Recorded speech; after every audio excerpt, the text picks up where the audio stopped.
नमस्कार, मैं हूं मृत्युंजय कुमार झा और हमारा खास शो बाजार अगले हफ्ते में आपका स्वागत है। इस खास शो में हम आपको बताते हैं कि हफ्ते का आखिरी कारोबारी दिन बाजार के लिए कैसा रहा और अगला हफ्ता मार्केट के लिए कैसा रह सकता है। खास करके सोमवार को आपके लिए कहां पर कमाई के मौके बन सकते हैं, ये हम आपको बताते हैं। तो आज आपकी तैयारी कराने के लिए हमारे साथ हैं जी बिजनेस के मैनेजिंग एडिटर अनिल सिंघवी। हमारे साथ एक खास मेहमान हैं ट्रेड स्विफ्ट ब्रोकिंग के संदीप जैन साहब, और साथ ही मेरी पूरी रिसर्च टीम तैनात है, तैयार है आपको अलग अलग रिसर्च बताने के लिए। देवांशी से हम जानेंगे आज के मार्केट का पूरा एक्शन, आशीष से समझेंगे कि अगले हफ्ते के लिए बाजार में क्या ट्रिगर्स हैं, पूजा और कुशल सोमवार को आने वाले नतीजों के अनुमान के बारे में बताएंगे। लेकिन सबसे पहले देखते हैं कि आज पूरे दिन शेयर मार्केट में किस तरह का कामकाज हुआ है।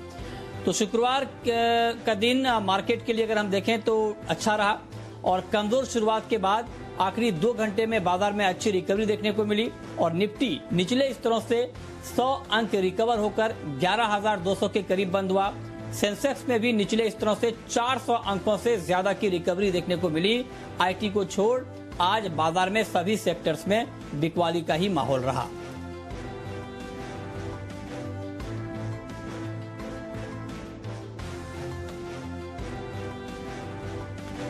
और अब रुक करते हैं आज के बाजार पर एडिटर्स टेक का, और ये बताने के लिए हमारे मैनेजिंग एडिटर अनिल सिंघवी हमारे साथ जुड़े हैं। अनिल जी, बहुत बहुत स्वागत है आपका।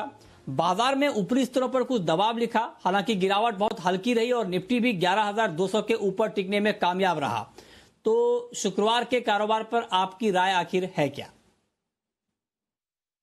दुनिया भर के बाजारों में दबाव था और उसके चलते भारतीय बाजारों की कमजोर शुरुआत होना तो आज तय था, और कमजोर शुरुआत होने के बाद कुछ और फिसले भी, लेकिन बेहद अहम लेवल के आसपास बाजार ने सपोर्ट लिया, जो कि निफ्टी पर था 11,100 के करीब। वहीं से बाजार घूमे और बंद बहुत अच्छे हुए, क्योंकि 11,200 के करीब बंद होना अपने आप में एक अच्छी ताकत दिखा रहा है। कहीं कोई क्लोजिंग के लिहाज से निफ्टी में कमजोरी नहीं थी, क्योंकि रिलायंस ये बड़ी मजबूती के साथ 2150 के आसपास बंद हुआ। अकेले रिलायंस के दम पर निफ्टी में दिखी मजबूती, लेकिन वो मजबूती बैंक निफ्टी में गायब थी। एक तो कल आईसीआईसीआई बैंक के नतीजे आने हैं, उससे थोड़ा सा बाजार सतर्क था कि आईसीआईसीआई बैंक दिग्गज है भाई, इसके रिजल्ट्स देखने पड़ेंगे। दूसरा ये कि बैंक्स भागे भी तेज है ना, तो गिरने में और बढ़ने में दोनों में ये रहते हैं आगे। 22,400 22,500 के आसपास एक अच्छा करेक्शन पूरा करके बैंक निफ्टी ने भी वहां से रिकवरी देने की कोशिश की।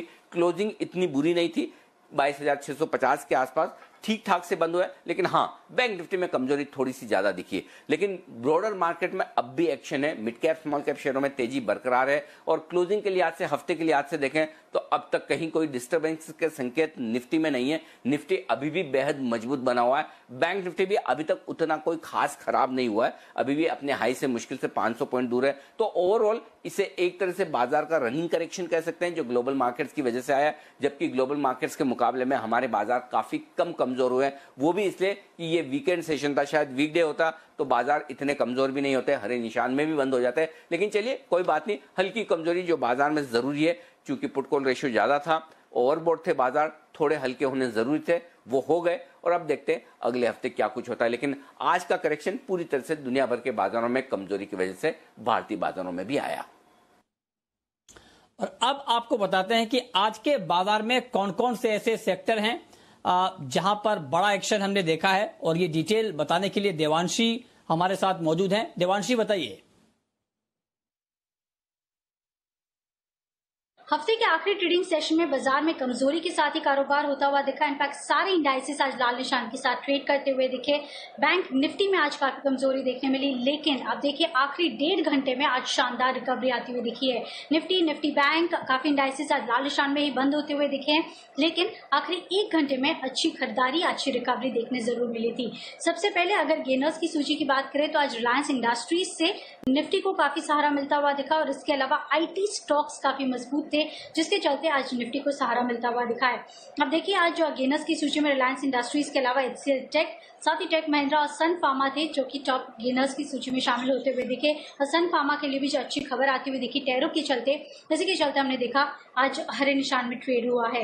लूजर्स की बात करें, हिंडाल्को, एक्सिस बैंक, SBI, गेल जैसे स्टॉक्स थे जहां पे आज गिरावट थी। बैंकिंग स्टॉक्स आज लाल निशान के साथ ट्रेड करते हुए दिखे और मेटल्स में भी हमने देखा जो ग्लोबल क्यूज है उसमें कमजोरी के चलते आज मेटल्स में गिरावट देखने मिली है।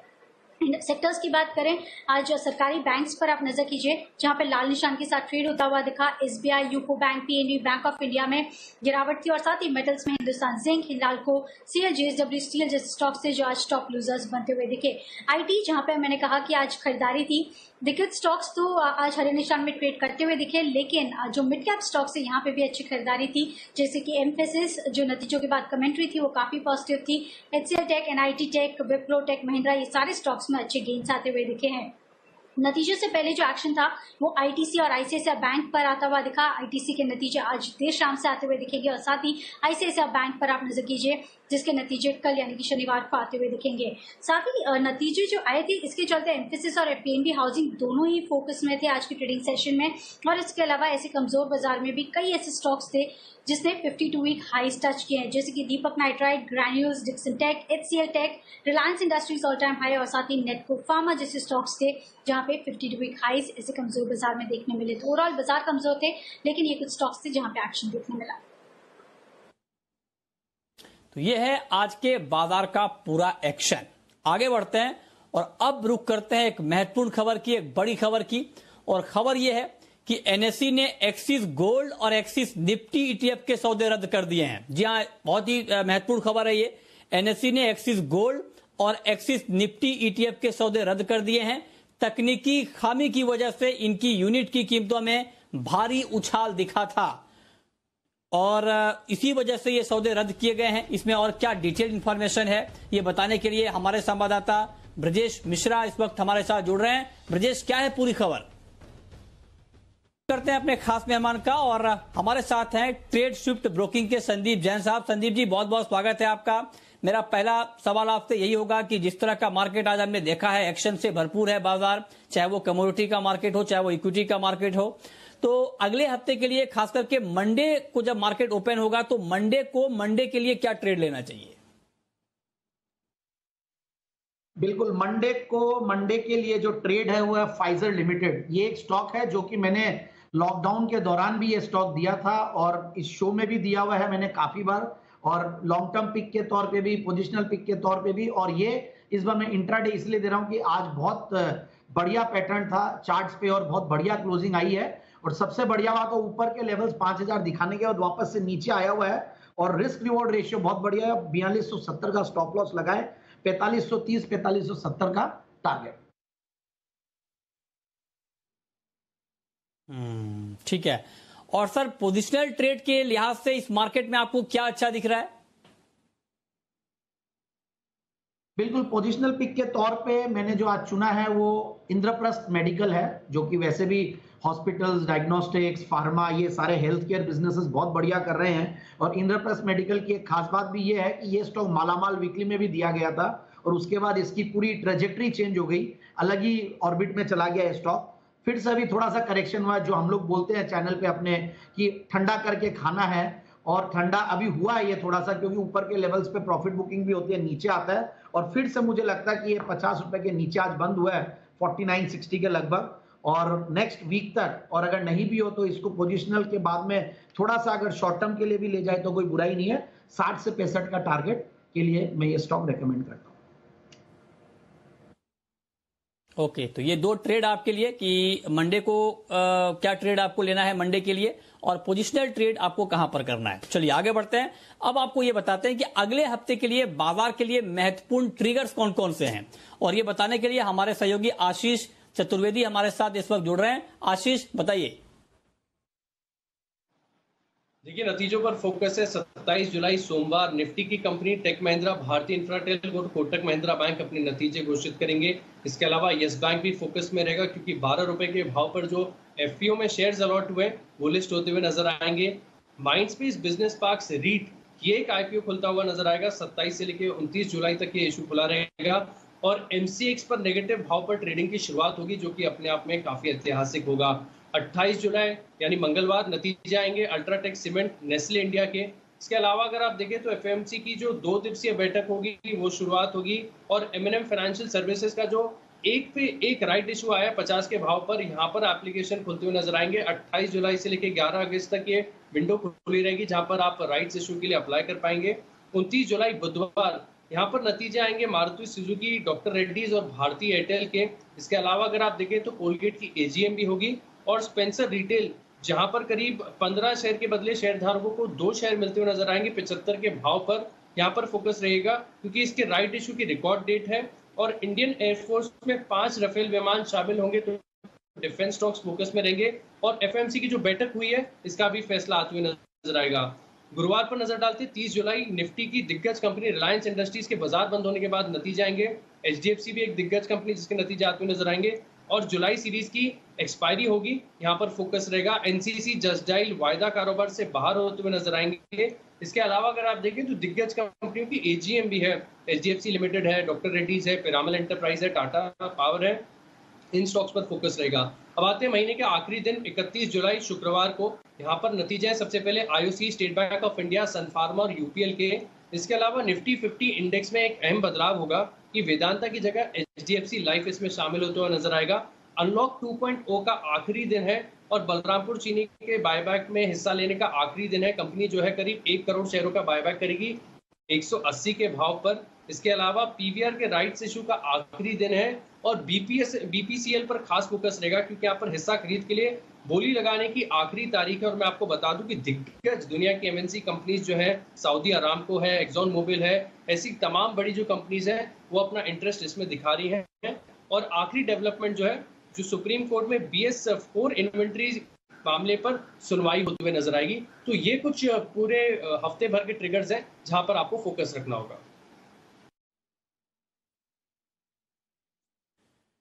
ठीक है, और अब रुक करते हैं रेलवे से जुड़ी हुई एक एक्सक्लूसिव खबर का, और खबर बताने के लिए हमारे साथ जुड़ रही हैं हमारी एग्जीक्यूटिव एडिटर स्वाति खंडेलवाल। स्वाति, बताइए।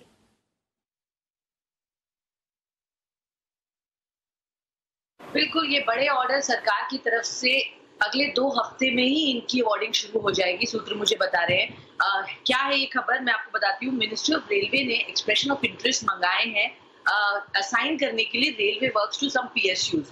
कौन सी PSUs हैं इस पर हम ध्यान कर लेते हैं, और इनको सबको काम सरकार देना चाहती है। तो 3 PSUs आइडेंटिफाई हुए हैं, इसमें RVNL, इरकॉन और राइट्स, ये 3 कंपनीज हैं जिन पर हमें फोकस करना है आज। और इन तीनों को सरकार काफी बड़े प्रोजेक्ट्स जिन पर काम कर रही है, 6 कैटेगरीज है, मैं आपको बता देती हूँ। Railway electrification, signalling, telecom, road over bridges, rolling stock और works directorate. So basically electrification से शुरुआत हो रही है। 3 से 5,000 करोड़ रुपए के ये प्रोजेक्ट हैं जो अवार्ड किए जाएंगे अगले 2 हफ्ते में। अगस्त 2020 में ये अवार्डिंग हो जाएगी, और उसके बाद 18 से 24 महीने में इनको ये कंप्लीशन करना है। तो ये 3 PSUs को इस क्वांटम के ऑर्डर्स इस वक्त मिल रहे हैं, और ऑफकोर्स ये केवल एक कैटेगरी की मैं बात कर रही हूँ, शुरुआत हो रही है, और ये 6 कैटेगरीज में ऑलरेडी गवर्नमेंट ने आइडेंटिफाई कर लिया है। अप्रैल में आइडेंटिफाई किया था इनफैक्ट, और चूंकि कोविड की प्रॉब्लम्स आ गई तो ये थोड़ा सा यहाँ डिले हुआ, बट अगस्त 2020 में एक टाइमलाइन सेट हो गई है और अवार्ड्स हो जाएंगे ये प्रोजेक्ट। तो 3 से 5,000 करोड़ रुपए तो स्टार्ट हुए, तो उसके बाद और भी बड़े ऑर्डर्स इन PSUs को मिलेंगे, क्योंकि गवर्नमेंट ने 6 सेक्टर्स या कैटेगरीज आइडेंटिफाई की हैं जहां PSUs को काम दिया जाएगा रेलवे से मुतालिक, और उनको वो कंप्लीट करना है ना टाइम बाउंड मैनर। बहुत शुक्रिया स्वाति आपका ये एक्सक्लूसिव खबर बताने के लिए। और अब रुक करते हैं हमारी खास पेशकश का शर्मा जी के ऑप्शन का। Hello friends, I'm Ekta from midcaps.in, and today we are going to understand how to make money from quality midcap stocks with less risk. Mr. A, who was having rupees 2 lakhs and wanted to start investment in stocks, he wisely securities के VK Sharma ji जुड़ चुके हैं। Sir बहुत बहुत स्वागत है आपका। बताइए सर, सोमवार को ऑप्शन के जरिए कहां पर ट्रेड लिया जाए? नमस्ते मृत्युंजय, आपको और आपके सभी दर्शकों को विप्रो और हिंदुस्तान लीवर, ये 2 स्टॉक हैं जिनके अंदर मैं ऑप्शन सजेस्ट कर रहा हूँ। विप्रो ने री रेटिंग विप्रो की जारी है, गैप के साथ ये जो गैप खुला था वो अभी इसने भरा नहीं है और यहाँ से वापस एक बार ऊपर चलना शुरू हो गया है। तो अब लगता है कि ये बड़े एक नए हाइस की तैयारी में है। तो यहाँ पे 275 का जुलाई कॉल लिया जाए 4 रुपए 20 पैसे पे, स्टॉप लॉस 2.5 रुपए और टारगेट इसका रहेगा 8। हिंदुस्तान यूनिलीवर अपने जो नतीजे उतने अच्छे नहीं थे उसके बाद में ऐसा लगता है कि यहाँ से इसने कमजोरी अपनी कमी पूरी कर ली है और यहाँ से एक उसने यू टर्न लिया है। तो 2220 का कॉल 24 रुपए 70 पैसे में लिया जा सकता है, स्टॉप लॉस 14 रुपए रखें और जो टारगेट है वो 43 रुपए का रहेगा। तो 3 दिन दें, उससे ज्यादा नहीं जी। और अब वक्त है ये जानने का कि अगले हफ्ते के लिए और खास करके मंडे के लिए आपकी स्ट्रेटेजी क्या होनी चाहिए, और ये बताने के लिए हमारे मैनेजिंग एडिटर अनिल सिंह भी हमारे साथ जुड़े हुए हैं। अनिल जी, सोमवार और अगले पूरे हफ्ते के लिए क्या स्ट्रेटेजी बाजार में होनी चाहिए? जहां तक सोमवार और अगले हफ्ते का सवाल है, देखिए बेहद इंटरेस्टिंग बाजार हो चुके हैं, रेंज ऊपर की तरफ शिफ्ट हो चुकी है और अब 11,100 निफ्टी पर मजबूत सपोर्ट के तौर पर काम करेगा। और अगर 11,250 को पार करके बाजार ने ट्रेड करना शुरू किया तो फिर 11,450 11,500 तक की यात्रा अगले हफ्ते होना तय है। और वो इसलिए क्योंकि अगले हफ्ते है मंथली एक्सपायरी, जी हाँ, वीकली नहीं मंथली वाली है, तो बड़ी एक्सपायरी है और उससे पहले फिर कुछ और खरीदारी, कुछ और शॉर्ट कवरिंग आती हुई दिखेगी जो बाजार को ऊपर ले जा सकती है। तो बाजार थोड़ा और तेजी के लिए वहां पर तैयार होते हुए दिख रहे हैं, लेकिन यह कि 11,000 ये लेवल टूटना नहीं चाहिए। तो अगले हफ्ते के लिए रेंज बड़ी निकल कर आएगी 11,000 11,500 के, 11,250 के ऊपर निकलते बाजार फिर से और नए जोन में जाते हुए दिखेंगे। बैंक निफ्टी का जहां तक सवाल है 20,000 20,300 बैंक निफ्टी पर बेहद बेहद बेहद मजबूत सपोर्ट जोन है, इतनी आसानी से टूटने वाला नहीं है। असली कमजोरी और ट्रेंड जो न्यूट्रल होना है वो इसी लेवल के नीचे होगा। इस रेंज को सपोर्ट लेकर बाजार ऊपर आए तो फिर से 23,000 23,200 के रेंज में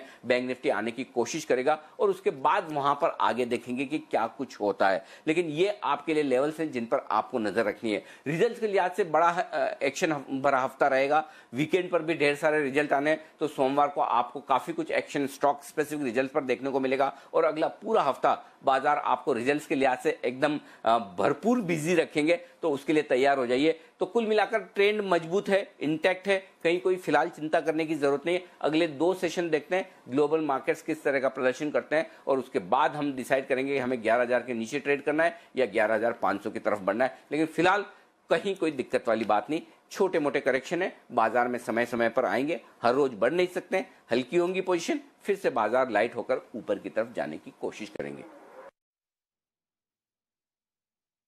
बहुत शुक्रिया सर आपका अगले हफ्ते के लिए ये स्ट्रेटेजी बताने के लिए। लेकिन अब आपको बताते हैं ऑप्शन का एक और ट्रेड, और ये ट्रेड बताने के लिए हमारे साथ हैं ChaseAlpha.in के विश्वेश चौहान। विश्वेश जी, बहुत बहुत स्वागत है आपका। बताइए सर, आपके हिसाब से मंडे को ऑप्शन में कहां पर ट्रेड लेना चाहिए?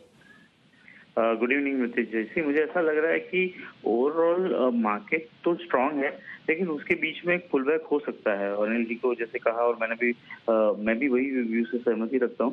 लेकिन मुझे संभाव लगता है कि बैंक निफ्टी में आज के दिन में जो वीकनेस था वो शायद और थोड़ा सा गहरा सकता है और वीकेंड पे ICICI बैंक के भी नंबर आने हैं। तो मेरी ओर से जो ट्रेड है वो बैलेंस है, एक बाय है और एक सेल है। तो पहला जो है वो सेल है बैंक निफ्टी में, कंडीशनल सेल है। देखिए बैंक निफ्टी आज करीबन 22,614 के आसपास क्लोज हुआ है। मुझे ऐसा लगता है कि बैंक निफ्टी यहाँ से एटलीस्ट 22,400 की ओर आ सकता है। तो बैंक निफ्टी का 22,600 का पुट ऑप्शन मंडे को अगर मार्केट मंदा खुलता है, नीचे जाता है तो खरीदना चाहिए। 388 के पास क्लोज हुआ है। मुझे लगता है 300 रुपए के स्टॉप लॉस से अगर खरीदारी करी जाए तो 500 और 560 ये 2 टारगेट आपको देखने मिलने चाहिए बैंक निफ्टी के 22,600 के पुट ऑप्शन में। ये मेरी ओर से मंदी की सलाह है। और कोई खास स्टॉक सर विश्वेश जी? मुझे आज के दिन में एक स्टॉक था जिसमें बहुत स्ट्रेंथ लगी थी और मुझे लग रहा है कि मंडे को ये स्टॉक डेफिनेटली आउट परफॉर्म कर सकता है। वो है मुथूट फाइनेंस। मुथूट फाइनेंस 1300-1310 के बीच में बहुत ही अच्छे से वॉल्यूम हो रहा था और सारी सप्लाई ऑब्जर्व हो रही थी। मुझे लग रहा है मुथूट फाइनेंस एक बार के लिए मैंने 1100 रुपए पे भी बाई दिया था, उस वक्त मेरा 1200 का टारगेट था, फिर 1240 पे बाई दिया था, 1300 हो गया। अब मुझे लगता है मुथूट 1300 पे भी ऐसा कंसोलिडेट हो रहा है कि यहाँ से 1360 की ओर जा सकता है। तो मुथूट फाइनेंस का 1300 का कॉल खरीदने की राय होगी। 40 से 44 के बीच में खरीदना चाहिए। मुझे लगता है स्टॉप लॉस 30 के नीचे रखना चाहिए और 65 और 80 ये दो टारगेट रहेंगे मुथूट फाइनेंस के 1300 के कॉल में। ठीक है, बहुत शुक्रिया विश्वेश जी आपका ऑप्शन का ये ट्रेड बताने के लिए। संदीप जी, आखिरी सवाल सर आपसे कि लंबे समय के निवेशक के लिए इस बाजार में क्या है और उनको कहां पर फोकस करना चाहिए, कहां पर निवेश करना चाहिए? देखिए, पिछले महीनों में काफी स्टॉक्स बताए हैं और काफी स्टॉक्स चले, ऑलमोस्ट सबके टारगेट्स के आसपास पहुंच गए हैं सब। तो स्टॉक्स वही अब ढूंढने की वापस से कोशिश कर रहा हूं कि जो मार्केट में बहुत बड़ी रैली आ गई मगर वो आज भी 5-7% ही ऊपर अपने मार्च के लोज के आसपास हो। तो वैसा ही एक स्टॉक है वर्धमान टेक्सटाइल्स लिमिटेड। ये मेरा एक ओल्ड टाइम फेवरेट बोल लूं मैं कि मैं मई 2014 में पहली बार रेकमेंड किया हुआ है। उसके बाद ये मल्टीबैगर भी बना था, वापस से नीचे आया है। टेक्सटाइल्स में एक अच्छी क्वालिटी की कंपनी है। टेक्सटाइल्स में देखिए, वैसे इस इंडस्ट्री में डेट सारी कंपनियों में होता है, तो जनरली मैं डेट फ्री कंपनीज लाने के लिए जाना जाता हूं, बट इस बार मैं ये डेट वाली कंपनी इसलिए दे रहा हूं कि ये स्टॉक बहुत अंडर प्राइस्ड और काफी सस्ते वैल्यूएशन पे, 6-6.5 के पी मल्टीपल पे, बुक वैल्यू 0.62, डिविडेंड यील्ड करीब 2.67 और ग्रोथ भी करीब 5-6% के लगभग है कंपनी की। अगर आप सेल्स में भी देखें, नेट प्रॉफिट्स में भी देखें। और सबसे बढ़िया बात है जो मार्च के लेवल्स है 590-600 ये लेवल्स के आसपास ही है, क्योंकि आज भी 650 के नीचे है, तो डाउनसाइड रिस्क बहुत कम लगती है। और सबसे बढ़िया बात है 2 सब्सिडियरीज के अभी मर्जर हुए हैं, उसके बाद रेटिंग्स में कोई चेंज नहीं है। क्रेडिट रेटिंग को मैं आजकल बहुत देखने लग गया और सरकार टेक्सटाइल्स को लेकर काफी सीरियस है और काफी मेजर्स लाई भी और लाती भी रहेगी, क्योंकि one of the biggest employers होता है टेक्सटाइल सेगमेंट और काफी इंसेंटिव्स इस कंपनी को, इस सेक्टर को देंगे, तो ये कंपनी बहुत बड़ी बेनिफिशियरी रह सकती है। और मेरे हिसाब से एक अच्छी वैल्यू पिक के तौर पर और एक अच्छा एक बाउंस ये स्टॉक दे सकता है। 650 के लगभग के भाव है, 790 और 820 का रेंज है जहां पे प्रॉफिट्स बुक करने चाहिए। मेरे हिसाब से 790 से 820 का टारगेट ये आने वाले 6 से 9 महीने में अचीव कर सकते हैं। ठीक है, बहुत शुक्रिया संदीप जी आपका, और साथ ही मेरी पूरी रिसर्च टीम का ये बताने के लिए कि शुक्रवार का मार्केट कैसा रहा और अगले हफ्ते का बाजार और खास करके मंडे का मार्केट कैसा रहने वाला है। तो फिलहाल इस बुलेटिन में इतना ही। Hello friends,